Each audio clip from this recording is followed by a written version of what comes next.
Hello, this is Benjamin Fulford speaking on January 19th, 2024. There is a lot going on both under the surface and in the visible world.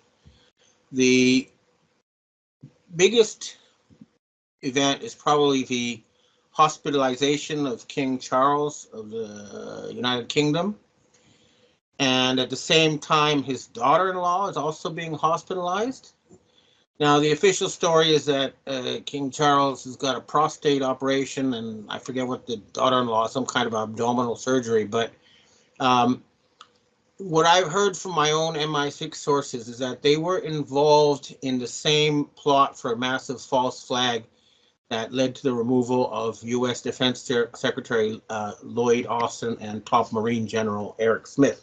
So this is part of, again, a white hat takedown of an attempted massive false flag.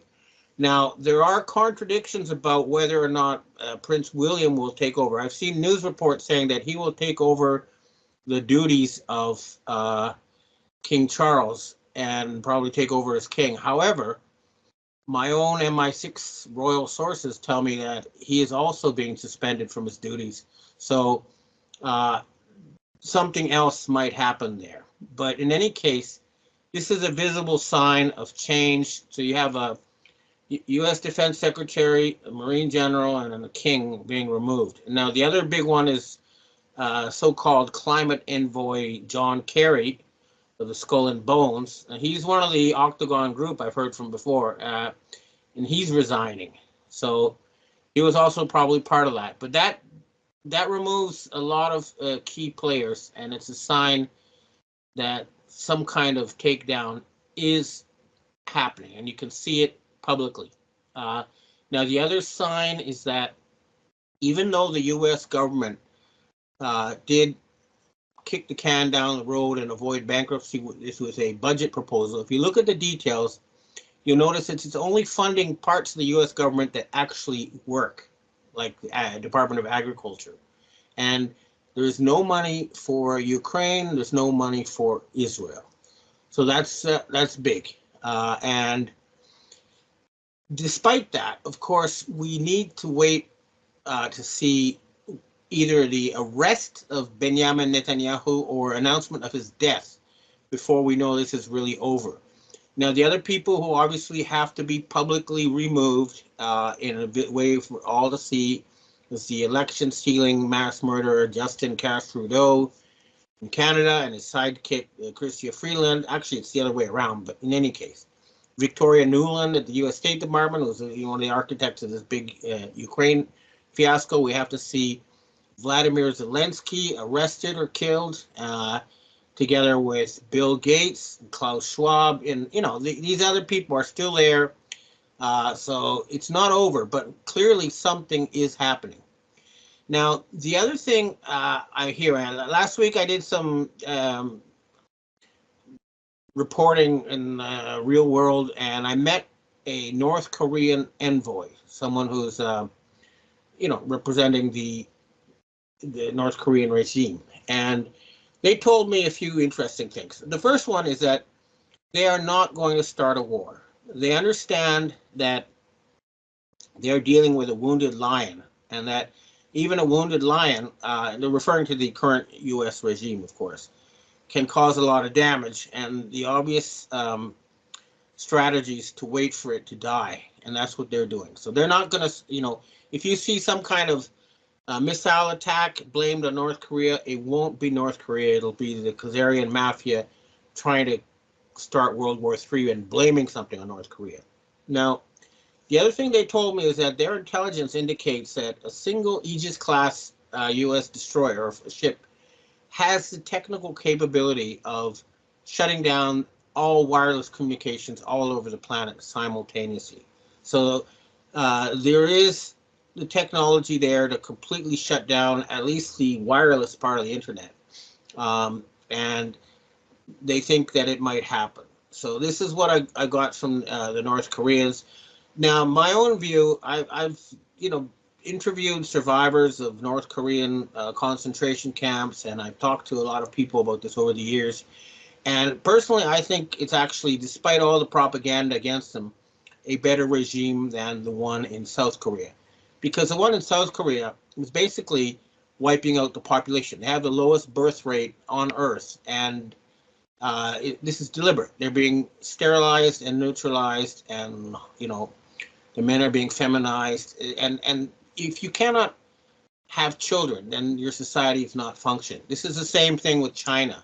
The current regime, the current way they're managing their social economic system is contrary to life, because women don't want to have children in the current environment. That means some kind of very fundamental reset is going to take place.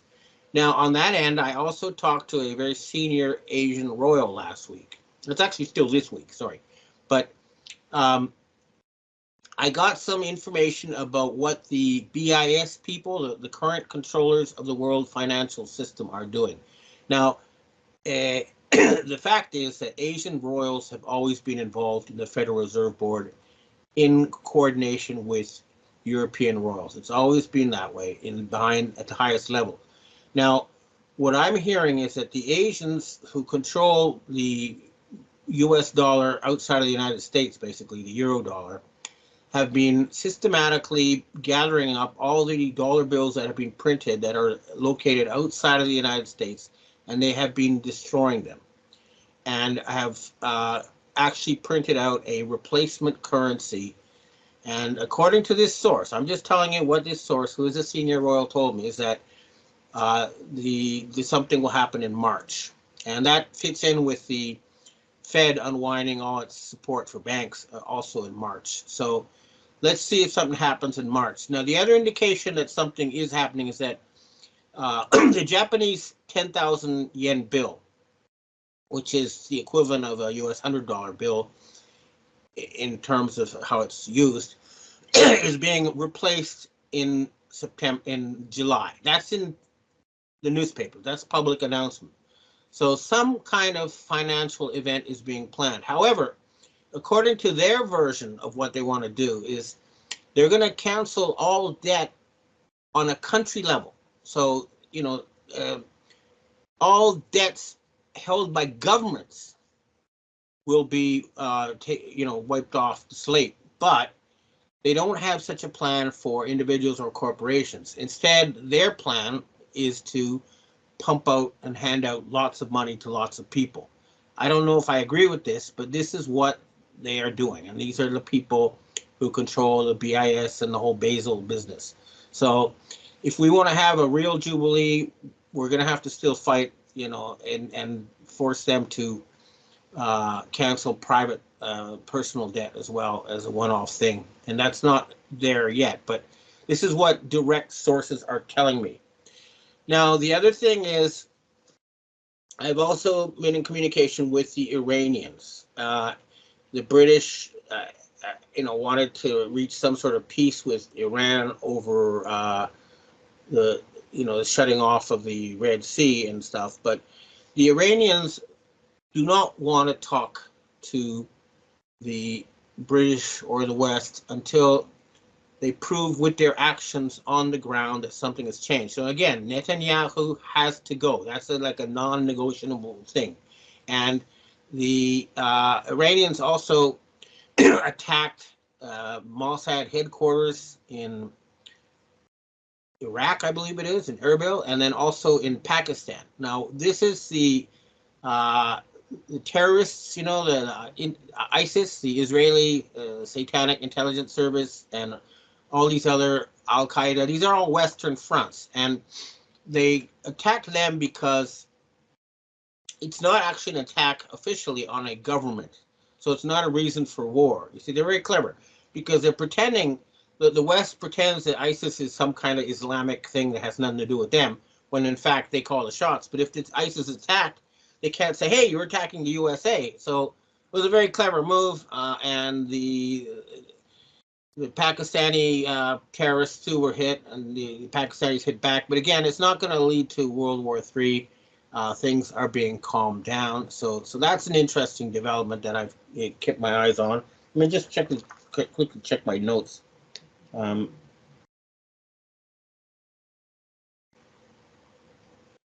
Okay. The ongoing or just about to end conference at Davos World Forum shows what the bad guys are still planning. They say it out front. They're still threatening us with a disease X that was 100% kill rate. That's BS, okay? They've been trying to kill us ever since George Bush Jr. took over, and then there was a Nazi coup d'etat after 9/11. And for some reason, they have been unable to do it, and this disease X is the same. They're not going to be able to kill their way out of this. That's not going to happen.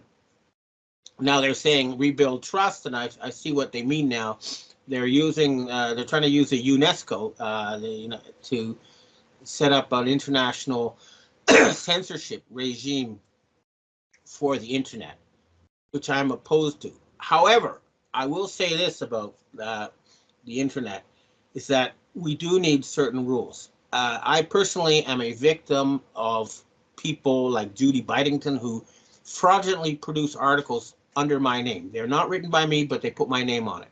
There are also many pirate sites who steal my stuff and then ask for donations or use my name to sell financial products, fraudulent financial products. So there does need to be some kind of regulation, but not what the UNESCO people are planning, which is, mind control by them to try to, put the sheeple back to sleep. And that's not going to happen. Their plan is to hand out everyone a bunch of cash and put them back to sleep. We're not going to let that happen. And I'm glad to see the European farmers are on the warpath. And I don't think the current regime in the EU will last much longer. Scholz and van der Leyen, they're all on their way out. But we have to actually see it happen.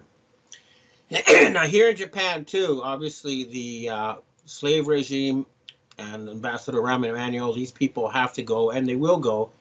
Things are in motion. But again, the strategy is to wait for the collapse in the United States of the regime and not to make any radical move here unilaterally. This is being coordinated with the Japanese underworld, with the North Koreans, with everybody.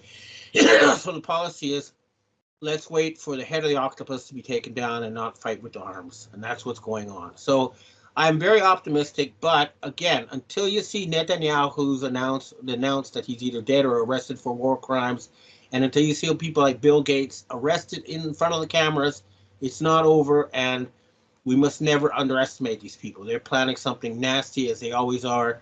And we need to keep ready to fight until this is finally over.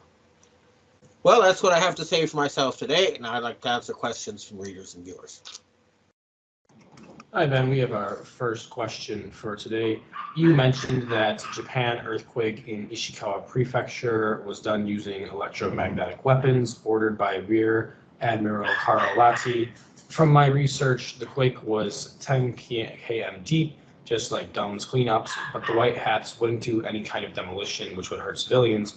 So I took it that the cabal blew up their underground facilities to damage Japan for not obeying orders, just like they did for 3.11 Fukushima. Well, it was the Maeda clan based in Ishikawa Prefecture where they were pushing for the removal of the current emperor, and this was an attempt to say, no, we want to have our puppet as the symbolic head of state of Japan.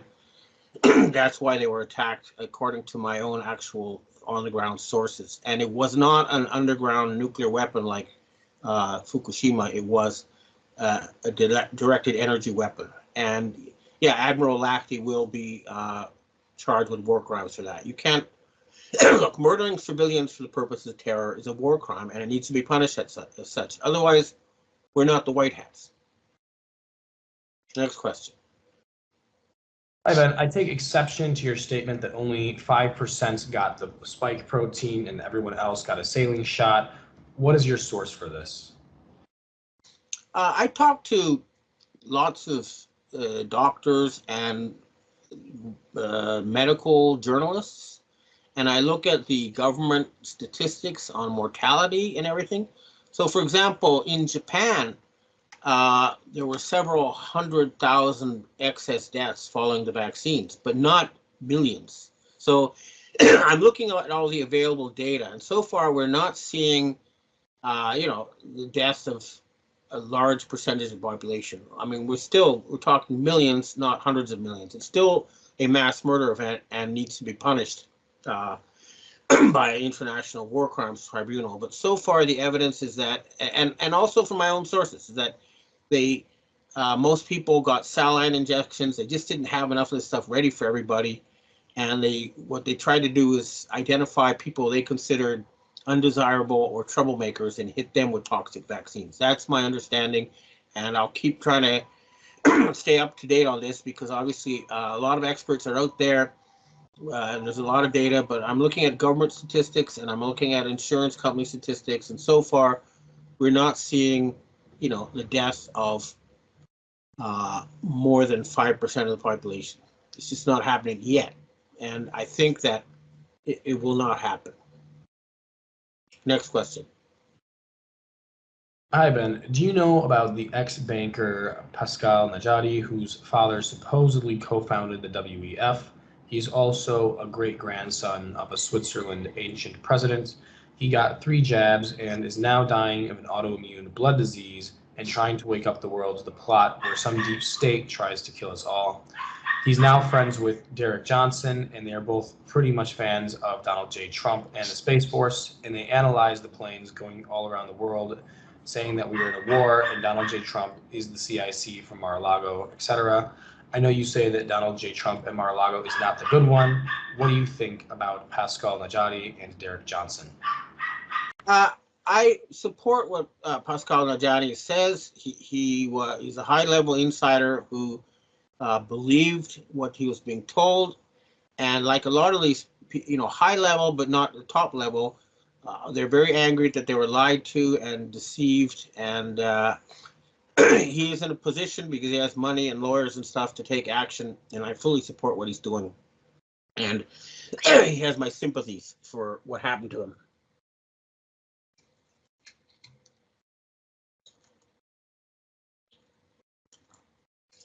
Sorry, my throat dried up. It's very dry in winter in Japan. 0 humidity. Okay, next question.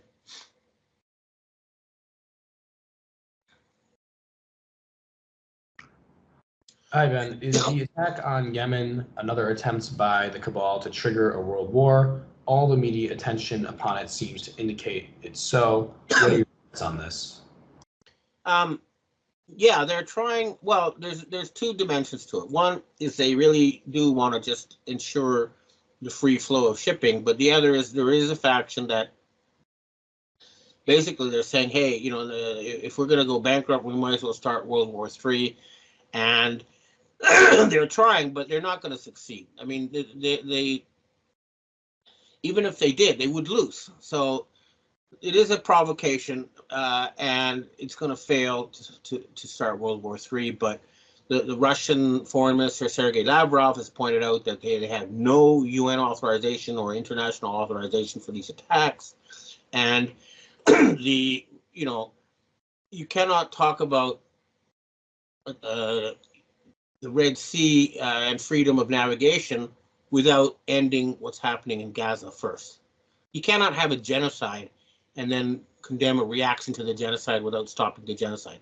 The fact is, genocide is being carried out right now in both the Ukraine and Gaza, and until this is stopped, these people need to be attacked.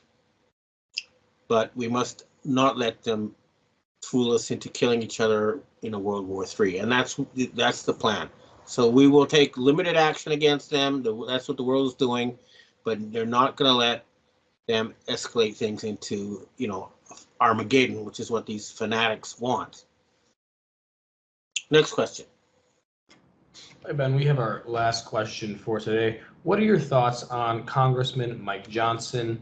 I recently read something about him trying to unblock Ukrainian aid. Well, the man is a completely brainwashed Zionist Christian or a stooge of the Khazarian mafia.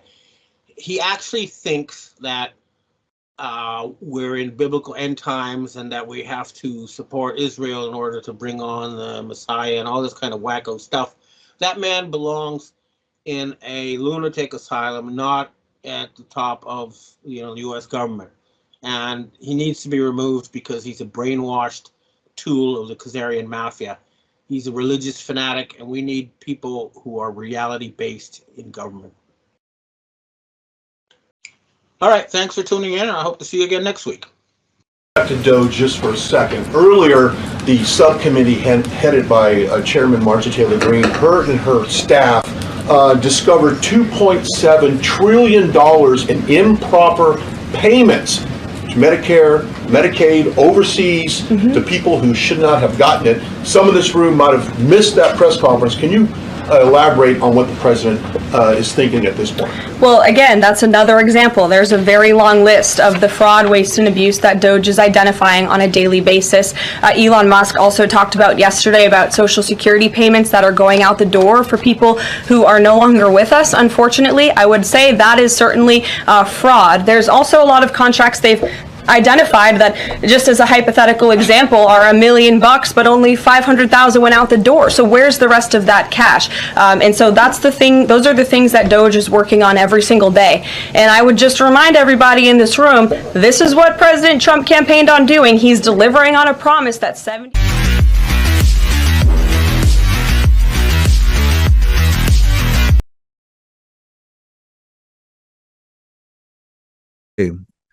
And swear by my name like they taught my people of Israel to swear by Baal. If they do not obey, I will utterly pluck up and destroy that nation. They're all listed in this prophecy written 3,000 years ago by the prophet Asaph. Asaph was a worship leader for King David, but we're also told he was a seer or prophet. 2 Chronicles 29, verse 30. And he, at a time when Israel was, had one, as he's going to, the Arab peoples had, over the diaspora, had gone into the promised land of Israel. It was called Palestine in 135 AD. It was renamed Palestine. Never was really a country. It was always loosely defined borders, depending on whoever controlled the area. But it was called Palestine. And then in 1948, it became Israel. And so he was saying, I'm going to pluck out the evil neighbors from what is now going to be called Israel, put them back into their ancient homelands. And I'm going to pluck the Jews out who were living in some of those Arab countries there, lands, and bring them back into what is now going to be called Israel. So we saw that happen in 1948. Now, what he had to do, the Ottoman Empire had controlled the Middle East from 1517 to 1917. There could be no Arab states or Israel with them having control over that area. So in World War I, they got defeated, the Ottoman Empire, the Turks. And all of a sudden we find in the 20th century, the Arabs starting to get their states back. So for instance, Egypt was 1922, got its statehood. Saudi Arabia and Iraq were 1932.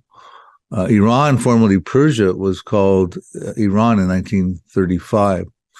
Lebanon, 1943, Jordan and Syria, 1946, and then along comes Israel, 1948. So we see that they're all listed in this prophecy written 3,000 years ago by the prophet Asaph. The Arab states got their statehood. This is a sovereign act of God. He said he would put them back into their lands. I'll continue to read these verses and show you how that plays out. Yeah, now,